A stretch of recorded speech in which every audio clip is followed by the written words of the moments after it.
how to retain. Now you have understood, you have actively retrieved the information, you have understood the thing. Other part of learning was remembering. If we all know that if we study on day 1, suppose today is 12th May, we are studying any XYZ topic, then on say 30th May, we will only retaining around 10 to 20% of the topic. So in a month or so, we'll be only retaining about 10 to 20% of the topic, depending on how better we have understood the topic. How to retain? So we're discussing that today 12th May, we read any topic XYZ. After say 15-20 days, we only 10 to 20% is left. This on x-axis is the time period gone. This on is how much you remembered. Supposedly this is day 1. That is today, day 1. You have remembered supposedly say 80% of anything. Now as the time goes, your remembering goes down. So as the time goes, your remembering goes down. This whole curve is known as forgetting curve. Now what you have to do is very, very important. Please, it is highly recommended. What I am trying to tell all of you guys is you have to interrupt this curve. You have to interrupt this curve. Why? Because you don't have to let the remembrance go down. You have to interrupt this curve so that it remains flat. So supposedly your day 1 you study any topic, next day you try to revise it. So that curve will go like this.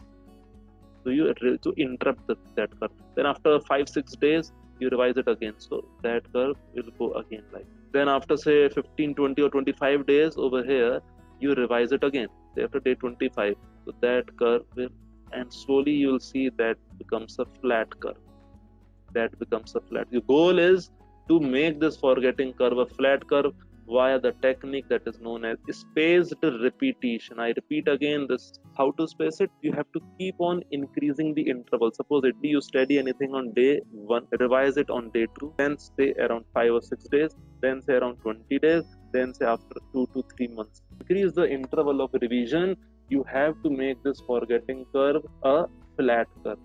You have to start with the narrow intervals and you have to spread it out. That is, you have to do. Now, the only problem that comes to many of my students is not easy. Why? We have to keep discipline. So discipline is the key.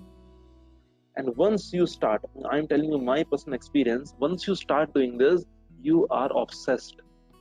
You're obsessed to that level that you can't live without revision, because I'm telling you, I being a student myself, till now I'm a student only for the past so many years. I know that revision is the key. Any place I go taking lectures, any part of the country or outside, I tell only one thing to students: that revision is the key. If you don't revise, everything will boil down to zero. No matter how intelligent or how focused you had been in your initial time, revision is the key.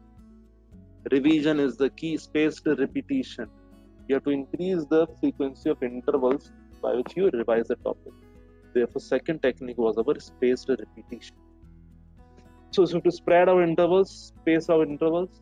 Now, discipline, consistency, and patience. And once you start revision, it is a fluid process. It is like you're drinking a glass of water. It's a fluid process. You will love it.